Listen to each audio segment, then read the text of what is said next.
I'm Mike Video here with Eli Perlman-Storch in the dry confines of the Union Media Room after the Union have battled with the Montreal Impact 2-2. Thoughts on the game? This is the first time we've been dry in quite a while. It was a crazy game.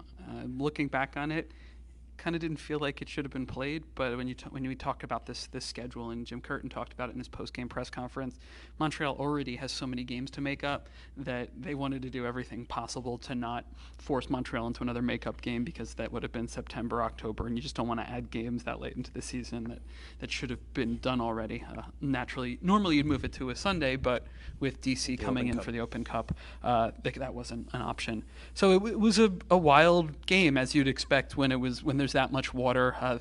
The field didn't hold up that well. The ball really started to hold up on the turf as the match wore on.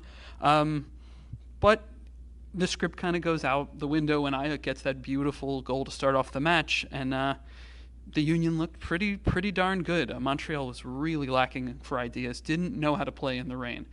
Doing the two things you don't do in the rain, which is play around with the ball in the back and hit a bunch of long balls, in the air to guys who need to win them. They're trying to chip passes, and you don't have that luxury when it's raining. So Montreal really struggled for about a half an hour to get into the game, but once they did, they found a lot of pressure, and obviously it was Piatti who opened the scoring. Wrong footing Maurice Edu in a fairly bad way before finishing off by beating Marquez and burying a good shot. You mentioned it a little bit with Maurice Edu kind of biting for a fake on the first goal and then being dispossessed to give Montreal the second goal.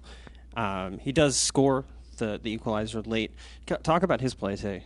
This was another game not too dissimilar from the LA game, where he wanted to hang out up high.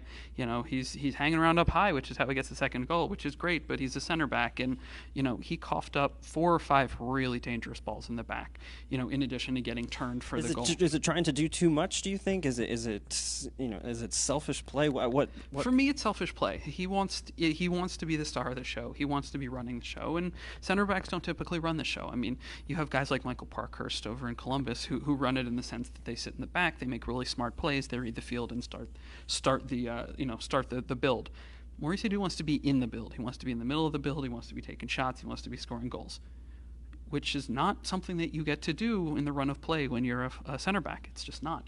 And so I think Jim Curtin needs to have another conversation with him. He mentioned that he had a conversation after that LA game, but this was a game where, again, he was trying to do too much out of the back, especially in a game with these weather conditions where it was ill-advised. Yeah. Let's talk a little bit about Eric Ayuk. He scores the first goal just 8 minutes into the game. It's a screamer into the top corner. It's a great shot. Great little layoff from Sapong. He gets the yellow card early in the second half on a ball that, he looks like he gets the ball first, certainly on that first yellow card, and then he gets the second yellow card, goes to the 80th minute with a really clumsy sliding challenge that, you blame a little bit on youth, but I mean, he just got to be smart enough not to make that challenge there. Yeah, you can't hit that shot any better than he did. It was an absolutely fabulous strike, into the wind. It's a beautiful goal too. The way Maidana is setting the play up, lost it in. Sapong takes it down, lays it off, and Ayak absolutely cracks it. It was a nice battle that Ayak had with the fullbacks. But what I really want to see when he's playing a guy like Donny Toya, who's a more physical fullback, he just was looking for the foul. And he got all the fouls. He was going to ground easily. He was, if he pushed the ball by someone, he would immediately hold up and throw his arms up, that he got impeded. He can beat those guys. So, yeah, free kicks are good, but I want a guy getting to the end line and cutting balls back across the box, which he can do. He has the skill set to do. He's done the hard work to beat the guy. And I don't like the histrionics, the falling to his knees and pray, the prayer hands at the ref. I really don't like to see that out of a player, because, yes, he's young, but Young is the tackle. Young is going in too hot, getting a rush of blood. All the other stuff, the added extra rolls around on the field. And, he's obviously made himself a target with the back flips and all the step overs and trying to show up his opponent rather than just sort of beat them on the field.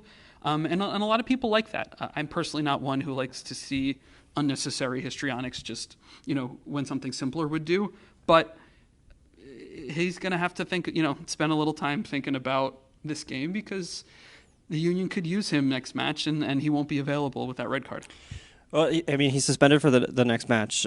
He came into the starting lineup after not starting, I don't think, the last 8 or 9 games. Andrew Wanger goes to the bench today. He came on 60 minutes. Did you think he contributed at all today? He came on. He made an immediate impact with a burst into the box and a really nicely hit ball that was just a hair too long and couldn't get finished. And then he returned to absolute Andrew Wanger form. Had a couple shooting chances and couldn't get it out of his feet and stutter stepping on the ball. And it's that lack of confidence continually. But he's not an impact player. There's only so many times. There are plenty of guys on this team that can hit that cross. You see Fabinho hit that cross a lot fairly recently. So one good cross and, a strong dribble that turns to nothing doesn't make a good performance. And that's what Andrew Wenger's dealing with. He's not an impact player for this team. And Jim Curtin went into the season absolutely banking on him being one.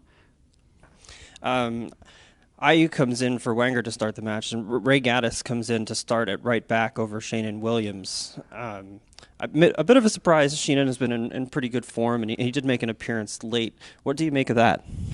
And Jim Curtin said he was going to rotate his fullbacks, so he had the 3 different combinations that he could have in the 3 games this week. It surprised me to see him take off Williams, who has been playing so well lately, especially in a game like this where they were going to put a lot of balls into the box. I think Gaddis got up the field once, maybe, and just doesn't give you any. He doesn't give you any offense, and we know that about Gaddis. He defended well. He played strong defense. And this is the type of game that it seems like it would bring out the best in Sheenan Williams tonight. He's a little bit of a feisty guy. He's been in such good form. You'd have loved to seen him sprinting up the sideline with Ayew all night, but right and Williams can, as he gets forward, builds a lot of chemistry with whoever his winger is, whether it would have been Pfeffer or Ayew, as they rotated back and forth.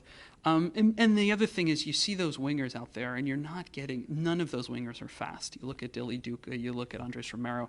No speed merchants on the field other than Dominic Adoro, who was trying to play hold-up ball up front. So you don't need that pure pace against either of the wingers. So I would have liked to see Sheenan Williams in that game because I think he would have helped them getting up the wing and supporting a little bit more going forward.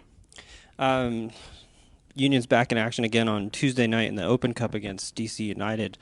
Do you think we'll see a couple of new faces in that lineup? Do you think it'll be the same 11 that we've seen pretty consistently for the last couple of matches? I think Jim Curtin has made it pretty clear that he prioritizes the Cup, and that is an important thing to him. And so I wouldn't be surprised to see the same lineup. Especially with no game next weekend.